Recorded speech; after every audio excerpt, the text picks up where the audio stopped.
সকালবেলা এক পশলা বৃষ্টির পরে সুন্দর একটা ওয়েদার, আর এই ওয়েদারে যদি এক কাপ দুধ চা না হয় তাহলে কি চলে? দুধ চা খাওয়া নিষেধ, তারপরও বেশি বেশি করে খাই। কি আর করব, আমার আবার একটু লজ্জা শরম কম আছে। যাই হোক, যেই একটু বেটার ফিল করি তখনই আমি অনিয়ম করা শুরু করে দিই। তবে তোমাদেরকে সাজেস্ট করব সবসময় ডক্টরের পরামর্শ মতোই চলবে। তো যাই হোক, যাচ্ছি মেয়েকে স্কুল থেকে আনতে, আর এই যে শুরু করে দিয়েছি রান্না। গতকালকে 4টা ডিমের একটা পোস্ট দিয়েছিলাম, 4টা ডিম ঝুড়িতে 3টা কেন রান্না হলো। অনেকে অনেক ধরনের মন্তব্য করেছো, তো তোমাদের এই মন্তব্যগুলো পড়তে আমার ভীষণ ভালো লেগেছে।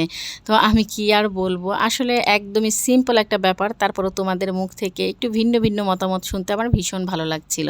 তো যাই হোক, এনেছিলাম 4টা ডিম, 3টা আমি রান্না করলাম আর একটা আমি সূর্যবাবুকে আলাদা রান্না করে দিয়েছি। কারণ হচ্ছে 3টা ডিম আর কি অনেক ঝাল দিয়ে রান্না করেছি, সেই জন্য। সূর্যবাবু তো খেতে পারবে না, সূর্যবাবুকে আমি আলাদা রান্না করে দিয়েছি। ডিম রান্না করতে গেলে কিন্তু আমরা সবসময় ভাবি ডিম ভুনা করব, ডিমের মালাইকারি করব, ডিমের কোরমা করব, এই সেই নিয়ে বিভিন্ন ধরনের রেসিপি রয়েছে। তবে আমি আজকে একটা উদ্ভট রান্না করলাম, আলু আর ফুলকপি দিয়ে ডিম রান্না করলাম। আমি একটা জিনিসই চিন্তা করলাম, আলু আর ফুলকপি দিয়ে যদি মাছ রান্না করা যায় তাহলে ডিম কেন রান্না করা যাবে না? আর ডিম রান্না করলে কেমন লাগে সেটাই আমার দেখার বিষয়। আমি মাঝে মাঝে বিভিন্ন সবজি দিয়ে বিভিন্ন কিছু রান্না করি, আমার ভালো লাগে এই সব এক্সপেরিমেন্ট করতে। তো কেমন হয়েছিল সেটা আসলে মুখে বলে আমি বোঝাতে পারবো না, দুর্দান্ত হয়েছিল খেতে। সাথে ছিল আমের টক। সবাই ভালো থেকো, সুস্থ থেকো, আমার জন্য অনেক বেশি দোয়া করো, আশীর্বাদ করো। আজ এ পর্যন্ত, বাই বাই, টাটা।